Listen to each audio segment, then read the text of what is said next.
Buenos días, Cristina Narbona. Muchas gracias por abrirnos las puertas del Senado. Muy buenos días y muchísimas gracias por darme esta oportunidad de comunicar. Pues precisamente la oportunidad de comunicar está muy enmarcada en que estamos empezando una legislatura histórica, porque es la primera vez que tenemos un gobierno en coalición en este país. ¿Cómo están siendo estas primeras semanas de convivencia con Unidas Podemos? Yo diría que están siendo apasionantes, porque lo que vemos es que hay la posibilidad de trabajar desde el ámbito de partidos de izquierda en una agenda progresista y que quizás es más fácil de lo que se podía imaginar. Es verdad que ya en España tenemos alguna experiencia positiva, como es el caso de la Comunidad Valenciana. La Comunidad Valenciana ha cambiado completamente desde el punto de vista de cómo los ciudadanos perciben las instituciones.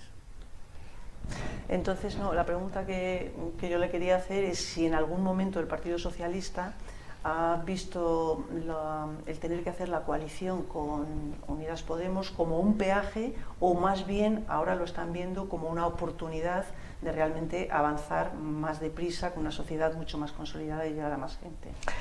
Fue público y notorio que nuestra opción primera había sido la de lo que podríamos llamar el modelo a la portuguesa.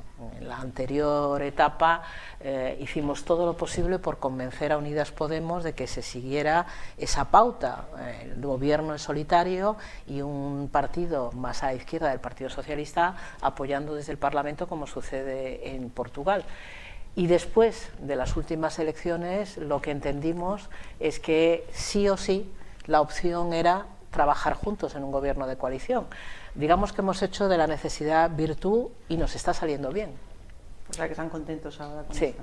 Sí, porque efectivamente con Unidas Podemos compartimos muchos de los objetivos políticos que tenemos como partido, sobre todo en cuanto a reducir las desigualdades, en atender con prioridad a los ciudadanos más vulnerables, en modificar el modelo productivo de nuestro país y en mejorar nuestra democracia. Todo eso nos une, y aunque haya posiciones en algún punto que no son exactamente las mismas, es más importante el tener un horizonte común que algunos detalles de ese proceso. Cristina, habrá muchos telespectadores que estén viendo esta entrevista y que se estarán preguntando, bueno, ¿y no podríamos haber llegado a este acuerdo en un principio, habernos evitado una repetición electoral? Pues como comentaba antes, nuestra opinión hace ahora pues casi un año era que la fórmula más idónea era la de un gobierno con apoyo externo. Entre otras cosas porque teníamos ese buen ejemplo de lo que ha pasado y sigue pasando en el caso de Portugal. Portugal, después de las últimas elecciones, ha vuelto a ese acuerdo con los partidos de izquierda que no están dentro del gobierno. Y eso nos parecía que podía dar buen resultado porque evitaba tener que estar gobernando con un partido como Unidas Podemos que manifestaba posiciones muy discrepantes en algunos casos con la posición del Partido Socialista, en concreto en relación con la cuestión del independentismo catalán. Pero a la postre estamos viendo que el gobierno de coalición es una buena opción y trabajamos precisamente para que esas discrepancias queden fuera del debate diario. Aprovechando este marco en el que nos encontramos en el Senado, Cristina, no sé cómo llevas estar al frente de una institución tan cuestionada por algunos partidos que piden su supresión. ¿Cómo se le explica a los ciudadanos que es necesaria una institución que nos cuesta al año 54 millones de euros? Venimos de una historia en la que esta Cámara ha tenido poca visibilidad y seguramente no ha sido comprendido su papel. En esta etapa, con la presidencia de Pilar Llop y ya en el periodo corto anterior con Manuel Cruz, teníamos muy claro que hay que llegar a una reforma del reglamento y una revitalización de esta Cámara Alta del Senado, de manera que, como en otros países, se convierta en la Cámara territorial. Teóricamente lo es, pero en la práctica no ha desarrollado plenamente esas facultades.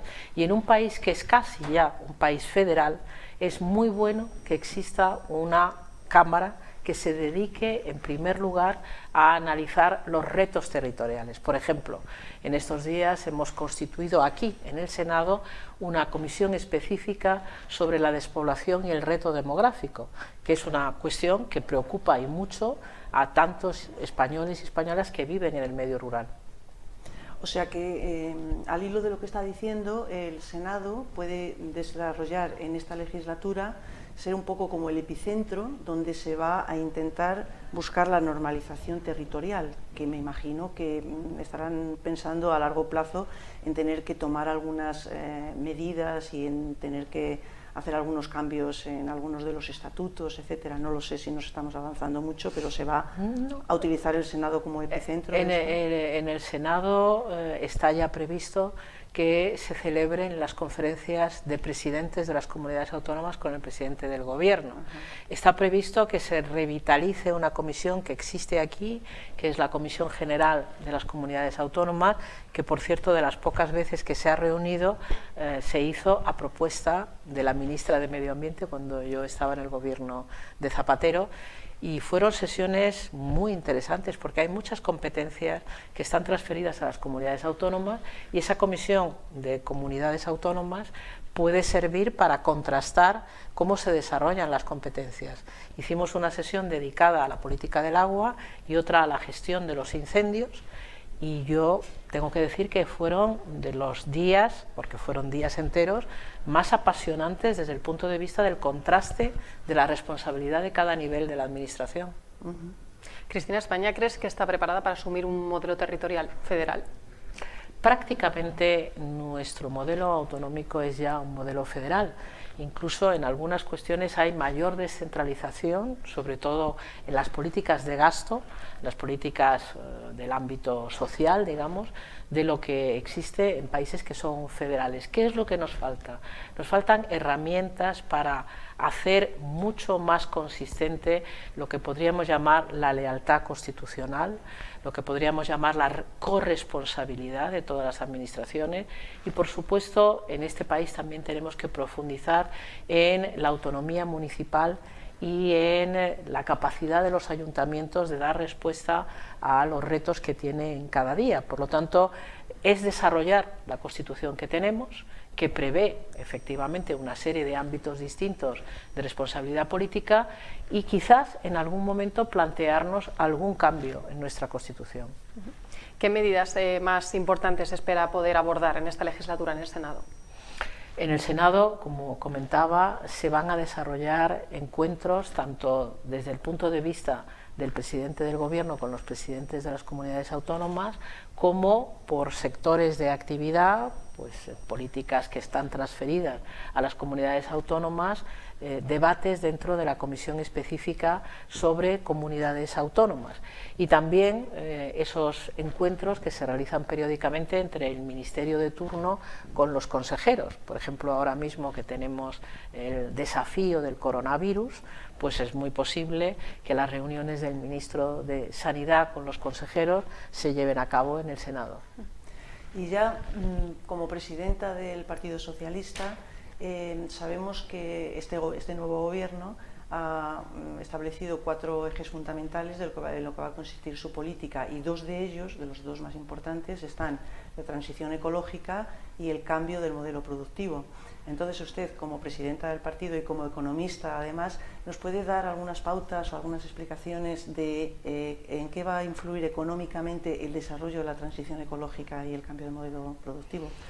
A nivel Creo puestos de trabajo, inversiones, claro, etcétera. creo que lo que ha sucedido hace relativamente poco con la borrasca Gloria ha demostrado algo que para mí ha sido evidente desde hace mucho tiempo, que es que no hay economía sin ecología. Si el sistema productivo, en un sentido amplio, no tiene en cuenta las leyes de la naturaleza y los procesos ecológicos, al final el coste económico es inmenso. Miremos lo que ha pasado en nuestro litoral por no haber querido reconocer que hay un proceso de calentamiento global que, entre otras cosas, significa fenómenos extremos como el que acabamos de ver, que no va a ser una excepción, más bien lo contrario. La economía tiene que integrar claramente la ecología como contexto y como requisitos para un desarrollo que sea duradero y que además sea justo, porque los problemas ambientales a quien más perjudican es a los ciudadanos más vulnerables y a los países más pobres.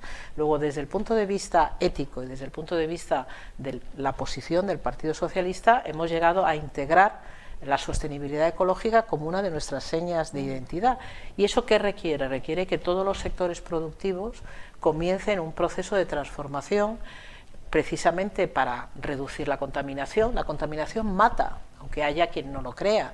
La contaminación genera enfermedades, reduce el bienestar, sobre todo de los más vulnerables. Y al mismo tiempo, combatir la contaminación genera nuevos puestos de trabajo. La transición energética en nuestro país significa dejar de comprar combustibles fósiles, que ahora mismo suponen una factura impresionante para la economía española, y desarrollar plenamente las energías renovables. Mucha gente se sorprenderá de saber que Alemania, que tiene la mitad de horas de sol que España, tiene 10 veces más energía solar instalada que nosotros. Y eso es fruto de una enorme miopía y de decisiones que se han tomado, concretamente en el gobierno de Mariano Rajoy el año 2012. La primera medida fue la de acabar con los incentivos al desarrollo de las energías renovables y crear algo inédito, que era el denominado impuesto al sol. Bueno, esto se ha derogado con el gobierno de Pedro Sánchez, y hoy en día España ha vuelto a comenzar un desarrollo extraordinario, que podemos tenerlo, de la energía solar, de la energía eólica, que permiten reducir la factura y además reducir la contaminación y crear puestos de trabajo. Y otro tercer eje sería el de la igualdad. Entonces, le hemos oído a usted repetir mucho como un mantra que no se puede ser socialista sin ser feminista. Sin duda. ¿Nos puede explicar esto para Sin duda, gente creo que es fácil de entender. La seña de identidad principal del socialismo es la igualdad. Es luchar contra todo tipo de desigualdades o de injusticia social. Y existe en nuestra sociedad una desigualdad todavía manifiesta entre hombres y mujeres. Por lo tanto, si uno se considera socialista, al mismo tiempo es feminista, porque eso significa igualdad. Ojo, igualdad, que no como algunos quieren insistir en que el feminismo significa una supremacía de la mujer sobre el hombre. No, no, se trata de igualdad, igualdad efectiva entre hombre y mujer a la hora de desarrollar la propia vida. Cristina, resaltaba, Concha, también tu faceta como presidenta del Partido Socialista. ¿Cómo viviste tú en primera persona ese resurgir del partido tras la debacle electoral que se produjo en la época de Alfredo Pérez Rubalcaba hasta a día de hoy, con Pedro Sánchez al frente, encabezando de nuevo un gobierno? Lo viví muy en primera persona, porque Pedro Sánchez volvió a ser diputado el día en que yo dejé de serlo para incorporarme al Consejo de Seguridad Nuclear a principios del año 2013. Y eso generó un vínculo entre nosotros, porque él no solo ocupó el escaño que yo dejaba, sino también se convirtió en el portavoz de la Comisión de Cambio Climático, que era la comisión en la que yo era portavoz. Y desde el primer momento Pedro Sánchez se sintió muy interesado por los temas ambientales, por las cuestiones de cambio climático, economista igual que yo, y por lo tanto desde esa visión mucho más integral de lo que significa la ecología, ¿no? Y eso me hizo vivir muy de cerca su empeño en conocer el partido desde abajo, desde una militancia que se había quedado, vamos a decir, desarbolada y decepcionada por la pérdida, el año 2011, de casi 4,5 millones de votos de los españoles, ¿no? Con esa militancia que estaba de capa caída, fue una situación de creciente entusiasmo la voluntad de Pedro Sánchez de conectar con las bases. Bueno, ahí estuvimos desde ese momento pues cada vez más cerca, no solo yo, muchas otras personas que le acompañamos, y que le acompañamos también en cuanto a la reflexión que se plasmó en un documento que se llama Por una nueva socialdemocracia, donde reconocíamos por qué habíamos fallado los ciudadanos y hacia dónde teníamos que ir, que básicamente es a una recuperación de los valores del socialismo y, por ejemplo, reconocer que no puede haber justicia social si no hay justicia fiscal. No podemos tener educación pública de calidad, atención pública a la dependencia, educación también de calidad, igual que la sanidad. No, todo eso tiene necesidad de más recursos públicos. Y este es un país extraordinariamente injusto en materia fiscal. extraordinariamente injusto y esto es una de las prioridades que el nuevo gobierno se marca, tener más recursos para poder aplicar a una sociedad que tiene demandas que no están siendo satisfechas. Después de ese terremoto interno en las bases del partido, como nos comentaba, ¿se puede decir que el PSOE se ha cosido por completo, incluso en Madrid? Nunca una organización vive un estado, vamos a decir, de estabilidad absoluta y siempre hay que trabajar cada día, hay que trabajar para intentar que los militantes y los cuadros de un partido respondan a un objetivo común. Nuestro objetivo común ahora, de todo el partido, es consolidar este gobierno de coalición que ha empezado a tomar medidas que afectan de manera positiva a millones de españoles, a millones de pensionistas, a millones de empleados públicos, a millones de personas que cobran el salario mínimo interprofesional. Nuestro objetivo ahora mismo es que toda la ciudadanía conozca la importancia de la acción del gobierno de coalición y al mismo tiempo ser capaces desde cualquier punto de España también de escuchar a los ciudadanos, porque un partido nunca puede, por lo menos el Partido Socialista, nunca puede pensar que ya tiene todo resuelto. Hay que seguir mirando hacia adelante en un mundo además que cambia continuamente y ese cambio tecnológico, por ejemplo, nos obliga a pensar con tiempo cómo anticiparnos a los problemas en el mercado de trabajo que se derivan ya de la digitalización y de la robotización. Cristina, yo voy a seguir insistiendo en la situación del Partido Socialista en Madrid y uno de los frentes abiertos que tiene precisamente es el caso de la alcaldesa de Móstoles. ¿Qué va a ocurrir con Noelia Pose? Eso está en estos momentos en una fase de expediente interno. En su momento yo misma entendí y así lo trasladé que ella debía de asumir una responsabilidad porque su comportamiento había generado un rechazo social y creo que cada persona de las que ocupan puestos de responsabilidad porque han sido elegidos por los ciudadanos tiene que ser muy estricto en su comportamiento. Aquí vale aquello de que la mujer del César no solamente tiene que ser honesta, sino que tiene que parecerlo. La alcaldesa de Móstoles, no tengo ninguna duda de su honestidad, pero además de ser honesto, como digo, hay que tener comportamientos que sean ejemplarizantes. Hoy día los ciudadanos se han desencantado mucho de la política y tiene que ser un esfuerzo compartido de todos nosotros el recuperar esa confianza, así que yo espero que la alcaldesa sea capaz de acometer los cambios que sean necesarios para recuperar la confianza también de sus ciudadanos. Y volviendo otra vez a la acción de gobierno, está diciendo mucho, digamos, el presidente Pedro Sánchez de que este gobierno no es un gobierno que está pensando a corto plazo, es decir, que no se pretende, y además ahora con el gobierno de coalición, que sea para una legislatura, sino que se están preparando para una acción de gobierno para la próxima década. Entonces, en este sentido, me parece que ha incorporado 4 ministros también en la Ejecutiva Federal. Y la pregunta que le quería, y ha abierto una nueva oficina como para estudiar la política a largo plazo, la pregunta que le quería hacer es si ya tienen algunas pautas para la próxima década.